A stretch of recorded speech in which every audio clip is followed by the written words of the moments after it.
Muy bien, estimados estudiantes, entonces reingresamos a estudiar esta partecita. Dijimos que íbamos en un proyecto socioeconómico, vamos a dividir en dos partes para nuestros fines, ¿sí?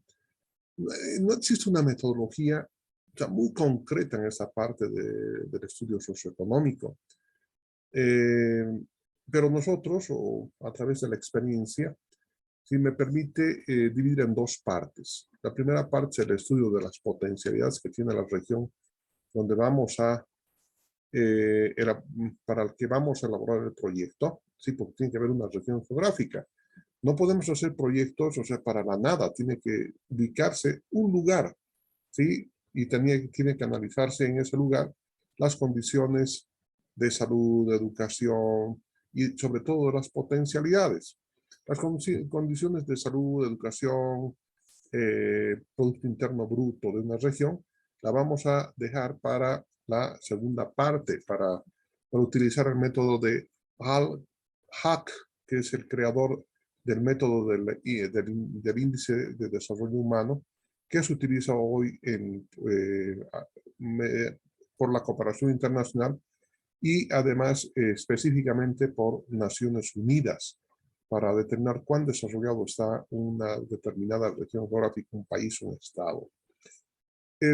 Vamos a empezar con la primera parte, es decir, las potencialidades de los recursos que tienen estas regiones. Y para ello que tenemos que estudiar básicamente son los recursos hídricos y recursos de biodiversidad. Pero aquí también podrían agregarse sí, las potencialidades en minería, en otros aspectos que benefician, ¿cierto?, de alguna manera a la región. Podría ser, por decirles, Caranavi, ¿no? Su potencialidad será el café y los bosques, ¿no? La producción de madera, podría ser, ¿no? Para la construcción o para la carpintería. Bueno, de todos modos, dice, empecemos a dar algunos detalles sobre esta redacción que viene diferenciada por párrafos. Así dice, un proyecto cuyo objetivo es la producción de sucedáneo café a partir de la cebada. Sucedáneo es sustituto, por si acaso, ¿no? Sustituto de café. Presenta en el estudio socioeconómico una descripción detallada de la potencial de la región de recursos minerales y turísticos. Luego, con menor atención, desarrolla una inventariación de recursos hídricos de la morfología de producción agrícola. En este caso está mal, pues, ¿no? Si es del café, entonces lo que tengo que más bien, lo primero que tengo que ver es cómo es la dafología, es decir, los terrenos son aptos, no aptos para este tipo de cultivo. Segundo, la parte hídrica, ¿no? Cuánto cae de lluvia, qué ríos hay riachuelos, hay lugares de donde se pueden hacer probables derivaciones por acequia para el riego, tal vez riego por goteo, etc. Entonces, eso es lo primero que tenemos que ver. Si queremos ver un proyecto en este caso era agroindustrial, o sea, los recursos mineros, recursos turísticos no nos son de importancia. Por eso dice aquí, es decir, no tiene trascendencia la actividad minera y turística del sector, porque lo que nosotros necesitamos para este proyecto agroindustrial es justamente la parte hidráulica, hídrica en general, ¿cierto? Y además la parte de la morfología de los terrenos. Y la pregunta, ¿no? ¿En qué medida puede contribuir a la mejora o detrimento de la actividad minera o turística? Definitivamente en ese proyecto que estamos pensando, el café, no. A no ser que se pueda describir de que esta actividad minera está contaminando los recursos hídricos de la región, ¿sí? Pero ese no es tanto el objetivo nuestro, pero si es que habría necesidad, bueno, se realiza, saltamos a este sector de la economía para hacer un análisis también. Dice, el conocimiento de variedades de cebada, cantidad suficiente de superficie cultivada, rendimientos en función del tipo de suelo, sistemas de riego empleados y potencial hídrica de la zona, parecen ser factores mucho más cercanos al objetivo del proyecto. Por supuesto que sí, no es que parece, sino que lo son, ¿verdad? Pero ¿para qué quiero ver las potenciales turísticas, etcétera, si el objetivo del proyecto es producción de sucedáneo del café a partir de la cebada, ¿no? Entonces lo que ahí tendré que ver es qué tipo de producción, cuánto se produce, son la productora de cereales, cuántos de cebada, cuánto de otro tipo de productos existen en la zona y cómo interfiere o beneficia esa producción a los productores, ¿no? Agrícolas del sector. Por eso que aquí indico, sí, que al describir la situación problemática en el árbol correspondiente, es decir, cuando se hace la planificación, utilizando el método SOP, cuyo resultado de análisis tienen que entregarme como tarea hasta el día viernes, si no me equivoco, y que tiene un valor de 40 puntos. Ustedes me indicarán si hay necesidad de un poco más de tiempo, no es problema para mí, pero tienen que empezar a hacerlo, ¿no? De la zona del proyecto que más o menos están ubicando, tienen que hacer un ejercicio, ¿sí? Para hacer la planificación de su proyecto.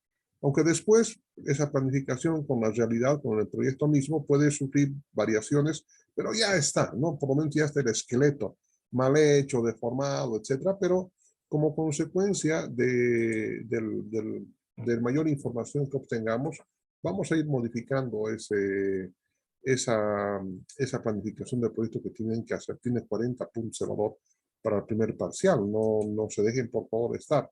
Les estoy comunicando, además que ya les había comentado. Dice, al describir la situación problemática del árbol correspondiente, ya se perfila la necesidad del tipo de información que se requiere. Obtener y analizarla, circunscribas este marco para que el cuerpo informativo sea vigoroso y preciso. Es decir, miren, me he encontrado en la vida práctica, ya en la vida profesional y sobre todo trabajando acá en la ciudad de La Paz y en Pro Bolivia, dependiente del Ministerio de Desarrollo Productivo y Economía Plural, hace unos años atrás, con varios proyectos que han enviado a las provincias, ¿no? de los municipios, para ser más concreto. Y resulta que muchos de ellos adolecían con ese problema del estudio socioeconómico, ¿no? O simplemente tomaban parte del PDM y colocaban los estudios socioeconómicos, así, potencialidades, etcétera. Pero que, bueno, es importante para nuestro proyecto, pero ¿qué tenía que ver, por decir, la actividad minera con una actividad de producción de cebada? ¿Sí? Y eran hojas de la descripción de suelos montañosos, el tipo de variedades vegetales que existen en la zona, etcétera. No tenía mucho sentido, ¿no? Pero tenía así como por decir, unas 25 hojas de descripción de algo que no era necesario. Entonces, solamente nosotros pongamos lo necesario, las variables que puedan ser necesarias en el estudio socioeconómico. Basta con eso, no necesitamos más. Entonces, para este proyecto será necesario, dice, conocer los caudales disponibles, la composición del agua y formas comunitarias en su utilización. Es importante reconocer los registros de pluviosidad de la zona, ciclos de sequía y otros fenómenos referentes. Hace unas semanas atrás, unos meses atrás, vi un proyecto, o es con nosotros, no me acuerdo, de que querían hacer una, un cultivo de café. Sí, me acuerdo, entonces ha sido el anterior semestre. En la zona de Caranavi, un cultivo de café, y donde el principal factor era justamente hidrología, los recursos hídricos. ¿Por qué? Porque el tesista, o sea, proponía, o el amigo que estaba haciendo su proyecto, proponía, ¿sí? de que se hiciera controles automáticos, o sea, con estaciones de medición de la humedad, del ambiente, humedad del suelo, etcétera, pudieran pasarse la información a un centro, ¿sí? Donde gracias a esa información se podían hacer control de enfermedades. El objetivo del proyecto era controlar la enfermedad de la raya en cultivos del café, que a mí me pareció interesante y por eso pues, se lo estoy comentando. Pero la idea ya está propuesta, les comento. pero a mí me pareció interesante y además de que viene a ejemplificar lo que estamos haciendo justamente, ¿no? A ver, vean este proyecto de acá, este proyecto por dificultades de no haber hecho el análisis hídrico de la zona. Más o menos allá por 1986, que fue el año que me gradué aquí en San Andrés, me fui a trabajar en Cordepo y allá había un proyecto que era muy mentado, todo el mundo hablaba sobre el asunto. Era la producción de truchas en un lugar muy cercano a Chaquí, que es un municipio del departamento de Potosí. Y ahí se estableció se construyeron estanques para la producción de truchas. Bueno, al principio fue muy interesante, etcétera, etcétera, pero llegó la época de invierno y resulta que el agua se secó. Entonces no habían hecho aforos durante el invierno, imagínense, no había agua. Entonces, claro, se podía llevar en cisternas, etcétera, el agua, pero ya encarecía el costo del proyecto. Consiguientemente, ese proyecto, que seguramente le costó a la Corporación de Desarrollo de Potosí un buen tanto de dinero, fue un fracaso. ¿Como consecuencia de qué? De que no habían hecho el aforo del lugar, no habían medido y que cuánto era el caudal en el invierno. Cuando fueron a medir, fueron en verano y por supuesto que eran riachuelos que bajaban, pero en el invierno se sacaban totalmente. Chico Chico se llama el proyecto de Chico Chico de producción de truchas. Tengo que especificar esto porque hay necesidad de hacerlo, ¿no? Además son verdades que ya no se pueden tapar, ¿no? No hubieron responsables, por supuesto no hubieron responsables porque no se elaboró el proyecto utilizando la técnica SOP, porque en esas épocas no se utilizaba la técnica SOP de planificación del proyecto. Y como no había responsables, así que el recurso de los potosinos fue dilapidado en ese proyecto, pudiendo hacer otros también, o en otro lugar, hacer el mismo proyecto en otro lugar. Es imperdonable que un proyecto produzca residuos líquidos de un proceso y los vierta en la quebrada. Fíjense, en la localidad de Colquechaca hay una quebrada que baja hasta el río Azamacha. Esa quebrada es contaminada con productos químicos y minerales que bajan desde Colquechaca, o sea, definitivamente, y contaminan el río Macha, ¿no? Y ese río va hasta Pocuata y luego se va al Pilcomayo. Entonces, en esa situación hay que analizar, o sea, realmente en otros países hacer una de esas, cometer uno de esos delitos ambientales, o sea, puede terminar con la cárcel, ¿no? Aquí en el país también tenemos leyes medioambientales, pero en algunos casos se castigan, en otros no. Miren, ese es el río Rocha sin par en la ciudad de Cochabamba. Claro, sin par de sucio, miren, hay aguas negras. Las han limpiado últimamente, sí, pero miren, no podemos pues contaminar los ríos de esta manera, a punto de dejarlos prácticamente con caudales muertos, ¿no? Aquí que ni los sapos pues aquí pueden vivir, ¿no ve? Entonces, no es conveniente pues contaminar. Entonces tenemos que analizar todos esos elementos, ¿no?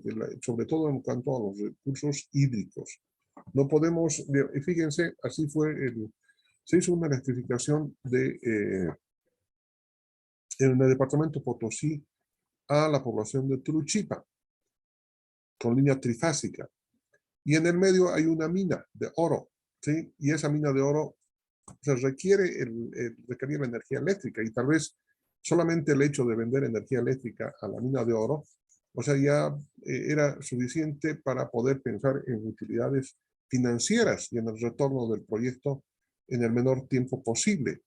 Pero sí, ya con los pobladores en la parte social, se llegó a un acuerdo de que no se lleve la energía eléctrica a esa mina, porque esa mina ya había estado hace años trabajando con mercurio. Y ese mercurio derramado por las quebradas resulta de que fueron contaminando la cuenca del río Turuchipa. Y consecuentemente indicaron que se haga el proyecto, pero que no se dé energía eléctrica a la mina para los procesos de molienda y separación utilizando el mercurio. Y por lo tanto no se dio. Entonces, claro, evidentemente los dueños que están aquí en La Paz, etcétera, protestaron, etcétera, pero miren, son situaciones que la sociedad del lugar pide. Entonces hay que averiguar hasta esas situaciones y posteriormente van a ver que existe, que esta posición y criterio que tiene la comunidad tiene que ser también valorada, ¿sí? Sobre todo en el momento de determinar la localización. Donde hay mucha presión negativa en contra de un proyecto, es preferible no hacer, porque vamos a tener tantas dificultades que tal vez el proyecto no arranque o definitivamente hagan una misión de sabotaje en contra de lo que tenemos que hacer con el proyecto. Entonces, tal vez lo mejor sea no hacerlo. Y en esta parte de la etapa del estudio de socioeconómico es donde debemos detectar estos pequeños problemas que los estoy comentando, que después se convierten en graves problemas y definitivamente no dejan marchar en las plantas. Es el mismo caso que les planteé con lo que pasó en el municipio de Villavicencio, sí, en Charpaxi, donde estaban implementando una planta de producción de carbonato de calcio con 3% de cobre. ¿Sí? El proyecto era interesante, ¿no? Pero no quisieron los pobladores, no quisieron ni escuchar y ahí se quedó el proyecto, bloquearon el lugar, la carretera Tarija, etcétera, etcétera, y lograron paralizar el proyecto. Son varios miles de dólares invertidos al fósforo, ¿no? Que inclusive tengo entendido que le han dificultado la vida al propietario de ese emprendimiento. Entonces hay que tener mucho cuidado con esto. Otro elemento que es importante en el estudio socioeconómico, analizar si son los recursos vegetales y animales. ¿Por qué? Porque de alguna manera nuestro proyecto podía alterar esa biodiversidad. Si ese proyecto está generando óxidos, etcétera, va a matar los ríos, ¿no? Y se van a desaparecer los peces. En algunos casos se desaparecen hasta los mamíferos, desaparecen los recursos vegetales, etcétera.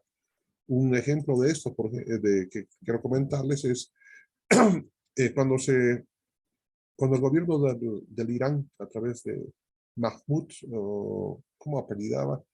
El presidente del Irán, Mahmoud era su nombre, Mahmoud, bueno, no me acuerdo el apellido. Ahminaya, creo que. Ahmadinejad, correcto, es el nombre de la.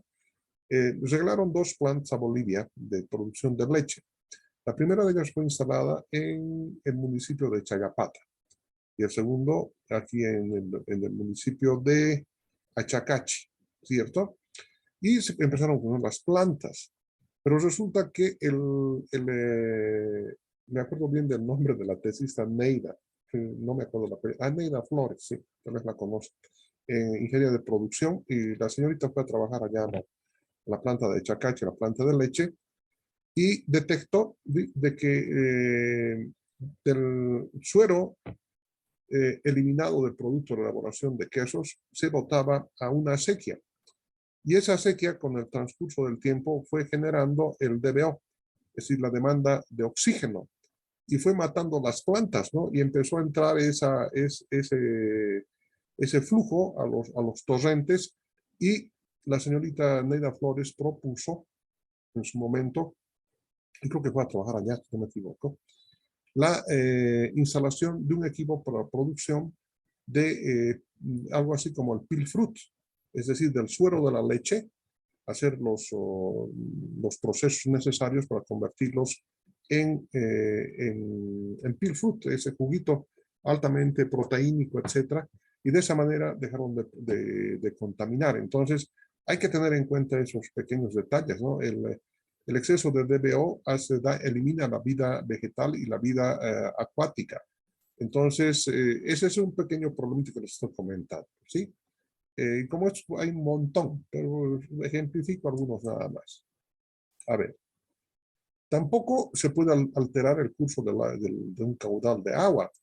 Hace unos 2 años atrás, ¿sí?, salió una noticia en el Deber en Santa Cruz que los multiculturales habían hecho en el Río Grande habían hecho un desvío, llevaron bulldozers, topadoras, etcétera, y desviaron el curso del agua del Río Grande en Santa Cruz. Fue una protesta generalizada Si bien esa agua hubiese servido para el cultivo de más hectáreas de soya, el grave problema es de que estaban disminuyendo el caudal de agua de tal manera que los peces iban a morir y ahí iba a desaparecer sí, la riqueza histícola del río Grande en Santa Cruz. Entonces, ahí se generó un grave problema, fueron las autoridades y tuvieron que detener el desvío de las aguas. No es cuestión de desviar nomás las aguas, ¿sí? Para propósitos de diferente tipo. Hace unos años atrás también ocurrió un grave problema y que estamos acarreando hasta ahora. Si ustedes se han fijado, ustedes no sé si comerán los sábalos que llegan a la avenida muy cerca de nuestra universidad en el Alto. Es la avenida que va hasta la malla del aeropuerto, donde venden pescados. Sí, en el Al final los Andes. Final Los Andes, correcto, Final Los Andes. Entonces, si ustedes se han dado cuenta, los sábalos ahora son pequeñitos, ¿no? En 5 bolivianos venden como si fueran sardinas. ¿Por qué motivo han disminuido en el tamaño estos peces? Como consecuencia de que en la Argentina, ¿sí? El río Pilcomayo va perdiéndose en unos esteros de Patiño, que están en territorio paraguayo hoy, antes territorio boliviano, y hacia la derecha, desde Dorbiní hasta la frontera con el Paraguay, en el lado argentino, se forman unas pozas, unas especies de lagunas, y en esas lagunas los sábalos nuevamente crecen y van subiendo por el río Pilcomayo hasta más arriba, hasta los afluentes, en los pies de los macizos andinos, en el departamento de Tarija y Chuquisaca, donde desoban, y de ahí nuevamente les han roto el ciclo, ¿sí? Les han roto el ciclo del desove y empezaron a desaparecer los peces. Entonces hubo una protesta por parte del gobierno nacional y una vez que se detectó esto, o sea, les han prohibido en Argentina hacer desvío de las aguas del río Pilcomayo. Entonces, como ustedes verán, no es nomás de mover las aguas, sino que afectan a la biodiversidad. En la ciudad de Santa Cruz, en el río Piraí, en varias oportunidades han aparecido miles de peces muertos en las orillas como consecuencia de que alguna industria en la ciudad de Santa Cruz erróneamente, o tal vez eh, por otras circunstancias, se han eliminado productos químicos en los ríos y ha cambiado la vida, ¿no? Y nuestro deber como ciudadanos en el mundo, tenemos que cuidar la biodiversidad. Miren esa biodiversidad del país, estas fotografías son del país, miren, ahí están unos yungas, acá una iguana, estos ríos tan hermosos, ¿no? Ahí están los silvicultores que viven de la cosecha de los frutos, las aves, los batracios, los jaguares, o sea, toda la diversidad que se tiene, ¿no? Entonces, esto es algo muy importante, pero no solamente de los animalitos, sino también, fíjense, ahí está el maíz, y quiero comentarles algo acerca del maíz. Surgió una dura crítica durante el gobierno de la señora Áñez. Ustedes se deben acordar, la señora Áñez, a través de algunas solicitudes de los soyeros, o sea, quisieron introducir variedades de maíz de alta producción, ¿no? Pero el problema es que son químicamente mejorados, ¿no? Genéticamente mejorados. Y lo triste es que una vez que se produce con ese tipo de los transgénicos, ya no sirve para semilla, ¿no? Ya no sirve para semilla.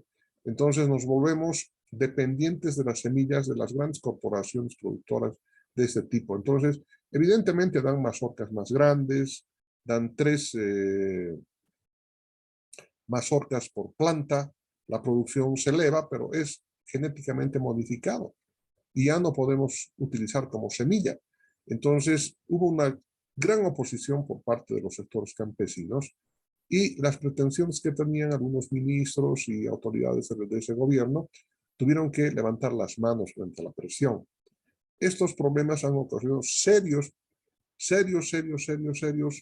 eh, errores de tipo biológico en Colombia, ¿no? Los campesinos, al ver estas altas producciones, empezaron a utilizar este tipo de semillas.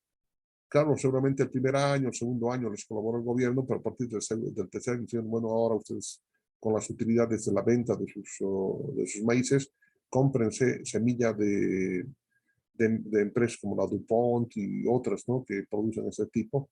Y ahí ya no quisieron porque ya no tenían plata y no querían comprar. Entonces, y las semillas en el lugar, que debido a este proceso se acabaron, se eliminaron y estuvieron 1 o 2 años los agricultores con dificultades, ¿no? Con serias dificultades, tuvieron que volver nuevamente a utilizar semillas naturales, sin modificación genética. Muy bien, entonces, para concluir en esta temática, sí, recursos hídricos, la biodiversidad hay que analizar, y si de alguna manera impactara en el proyecto, algunas otras riquezas como las minerales, la existencia de árboles, la cosecha de madera, etcétera, etcétera, ¿no? Sin afectar no tiene que afectar el proyecto a la vida silvestre, ¿sí? Definitivamente. Muy bien, entonces ahora empezamos a analizar el nivel de desarrollo humano. Este es un indicador matemático y este índice de desarrollo humano le ha permitido, cuando terminaba su mandato, así, cuando escapaba don Evo Morales a México, debido a la insurrección popular para unos o debido al golpe para otros, sea como fuere, nosotros analizamos desde el punto de vista netamente académico, no político, pero ocurre que en ese momento en que se iba el señor Morales, el índice de desarrollo humano en Bolivia había superado la barrera de los 7 puntos y algo más. Entonces, o el 0,7, o es decir, el 70%. Y en ese momento Bolivia se catalogaba, ¿sí?, como país medianamente desarrollado. Para que tengan ustedes idea, el índice de desarrollo humano en Chile, que es uno de los países más adelantados en Sudamérica, ha alcanzado al 0,83, el 83% en el índice del desarrollo humano, ¿sí? Entonces, ¿cómo define el PNUD? Programa de las Naciones Unidas para el Desarrollo significa, reitero nuevamente, Programa de las Naciones Unidas para el Desarrollo. ¿Cómo define el desarrollo humano Naciones Unidas? Dice, es un proceso de ampliar una gama de opciones de las personas, brindándoles mayores oportunidades de educación, atención médica, ingreso y empleo, e incluso tiene que ver con el total de las opciones humanas, desde el entorno físico en buenas condiciones hasta libertades políticas y económicas.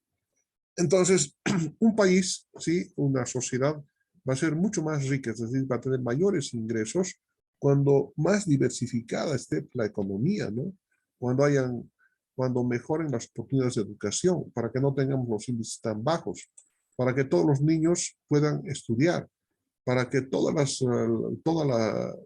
la población tenga atención médica y además para que tengan ingreso y empleo, sí, adecuados para las personas.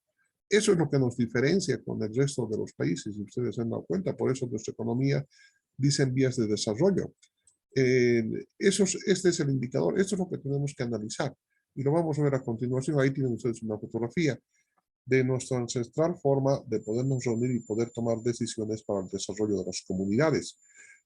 El Minca, en Quechua, y el Aini también, ¿no? Y otras formas de organización económico-cultural se utilizan en nuestra sociedad para poder llevar adelante. Todo emprendimiento tiene que ser socializado a la comunidad. Y si no se socializa, entonces pueden haber impedimentos el día de mañana, ¿sí? Ustedes saben que eso es, pero están destinadas a qué? A la mejora de los ingresos, por una parte, a la mejora de la educación y a la mejora de la salud. Es decir, ¿para qué queremos tener una gran economía? ¿Sí? Si igual se nos van a morir las personas. Entonces, esto es algo muy importante. Tenemos que tener los servicios de salud elevados, ¿no? Tenemos que tener hospitales de primer nivel, segundo nivel, tercer nivel. Miren cómo es de triste, y ustedes han debido sufrir como muchas otras personas. cuando van por el hospital de clínicas a recibir una atención especializada, tienen que estar 48 horas antes para poder recibir una ficha, ¿no? Porque el médico en cuestión solamente atiende, por decir, 15 fichas por día, ¿sí? Y más algunas cartas y espadas, solamente atiende hasta 12 nada más. Entonces hay que hacer filas. Entonces, ¿cómo es posible que estemos con esos déficits en el servicio de salud? Es algo que se le había indicado al gobierno del señor Morales, mejore la atención de salud. Han estado en lucha permanente con los médicos y siguen hasta este momento, porque los médicos han pedido mejores condiciones, más hospitales, más ítems, etcétera, para poder atender adecuadamente a la población boliviana. Si vamos a un hospital y no tienen medicamentos, lo único que nos dan es un desenfriol o una aspirina ahí para las enfermedades que nos aquejan, no hay médicos, etcétera, las personas se mueren. Y las personas se mueren y dejan de crear valor agregado para la misma economía. Entonces, todo Estado tiene que mejorar las condiciones de la salud, pero no solamente de la salud, sino también de la educación. Y eso es lo que vamos a ver. Claro, entonces tenemos que dar mejor educación, tenemos que llegar con mejores índices educativos, y eso es lo que también vamos a estudiar. Y finalmente, estas actividades económicas, sí, que son medidas a través del índice, sí, que son medidas a través del índice del Producto Interno Bruto. Enseguida les voy a indicar. No es muy difícil la aplicación de esta formulita, pero aquí también tenemos que ver cómo mejora ese índice del Producto Interno Bruto de la región, ¿sí? Y para analizar ese índice del Producto Interno Bruto de la región, ya les dije, es la suma de todos los valores agregados conceptualmente. Entonces tenemos que ver cuánto se genera en minería, cuánto se genera, o sea, todas las actividades económicas, la venta de los restaurantes, los servicios de recreación, los servicios de transporte, todos van generando un valor agregado. Y ese índice, ¿sí?, se denomina índice del Producto Interno Bruto. Entonces son 3 factores que tenemos que tomar en cuenta para medir este índice de desarrollo humano que propone Halkat, que van a ver enseguida, que es un pakistaní el que ha propuesto. Pero de todos modos, estas propuestas creo que ya estas fotografías muestran, o sea, en las condiciones en las que estamos. Miren, aquí tenemos un kinder, ¿sí? Es un kinder, ¿verdad? Ahí están, es un parvulario, por lo menos unos, sí, que es un kinder. Pero miren las señoritas, las niñas, se nota que son bastante saludables, ¿no? Y, y fíjense el otro cuadro, que eso es de la atención de la salud. En nuestra sociedad vemos estos cuadros permanentemente por nuestra pobreza. Imagínense una persona que le dé un cáncer y que necesite $100,000 para su curación. Definitivamente se muere, así nomás de simple, ¿no? Entonces, esto es lo que tenemos que mejorar en nuestra sociedad. Tanto se le ha dicho al señor Morales, mejore la salud. En los últimos años, más de su gestión, empezó a dar importancia, ¿no?, a la mejora de salud. El señor Morales dio mayor importancia a sus programas de vivienda, etcétera, etcétera, y se olvidó de la salud, ¿sí? Y miren, llegó la pandemia y nos encontró en una seria situación. Yo veo y espero que ustedes me puedan comprender en lo que voy a decir. Yo, sinceramente, a la señora Janine Áñez, al margen de sus errores políticos que haya tenido, pero creo que los bolivianos estamos en el deber de agradecerle a la señora, ¿sí?, de que haya impuesto un sistema, ¿sí?, de control de la enfermedad del COVID, porque si no se imponía en ese momento los controles, la paralización de la economía, nos hubiésemos infectado cualquier cantidad. Los índices de infección que tiene Bolivia, por supuesto, son 10 veces menores a los que ha ocurrido en Perú, ¿no?, o de los Estados Unidos. Entonces, evidentemente, ha paralizado la economía, ha llevado a la pobreza a muchas familias, etcétera, pero el número de contagiados y el número de personas que han fallecido como consecuencia de esto, debido además de que nuestro sistema de salud era pues enclenque, ¿no? ¿O ustedes creen que era un sistema fortalecido como en los países del exterior? No, recién empezó a comprar oxígenos, plantas de oxígeno, recién ha empezado a comprar varios elementos, etcétera. Y dejemos de lado las cosas que hayan podido suceder, no es el momento de opinar, pero de todos modos ha hecho una buena gestión de salud o de salubridad pública, si no me equivoco, así se tiene que catalogar, al margen de lo que haya pasado políticamente, que no nos interesa analizar. Pero de esa manera, fíjense, ha entrado la señora al gobierno creo que el 16 de noviembre del 19, e inmediatamente al mes se ha declarado alerta mundial, se declaró la pandemia y poco a poco llegó. Le ha dado muy poco tiempo a la señora Áñez para poder mejorar la atención de las UTIs en los hospitales, ¿no? Porque tenían una o dos camitas en las UTIs, en los hospitales de segundo nivel en nuestro país y peor aún en las de primer nivel. Y se ha ido fortaleciendo y como sea a través de la aplicación del resguardo que hemos hecho en esa época, el golpe el golpe a nuestra economía, reitero, el golpe ha sido fuerte, pero se ha disminuido el número de casos. Ahora el resto no nos compete a nosotros analizar en este momento, pero ese fue la consecuencia de la falta de atención a la parte de salud. Entonces, veamos acá. Aquí estoy comentando todo eso, ¿no? Para aproximar los ingresos que se van a ser utilizados para determinar el índice de Producto Interno Bruto, o sea, tenemos que analizar variables como el transporte, incremento de impuestos, variaciones climáticas, disposiciones legales, cotizaciones internas. Todos estos elementos hacen, sí, de que de alguna manera el Producto Interno Bruto en algunos sectores, o sea, tengan problemas, ¿no? Como lo estoy comentando, la negativa de un gobierno de hacer inversiones en el campo de la salud, nos bajan el índice de desarrollo humano. Hay también otros sectores que aportan al PIB regional, tales como gastronomía, bares, discotecas, partidos de fútbol, etcétera, etcétera, porque de alguna manera están contribuyendo, ¿sí?, al generar valor agregado y pago de impuestos a la economía. ¿Qué actividades económicas? Petróleo, en el salar, la obtención de litio, producción de hortalizas, frutas, etcétera, etcétera, ¿no? El Programa Nacional de las Naciones Unidas para el Desarrollo, sí, con la finalidad de establecer un indicador de desarrollo humano, el IDH, de una región, sugiere la evaluación de 3 actividades que se han analizado en este capítulo. Inicialmente se define el índice de desarrollo humano como una medida sináptica del desarrollo humano. Mide los adelantos medios de un país o región en 3 aspectos del desarrollo humano que se detallan a continuación.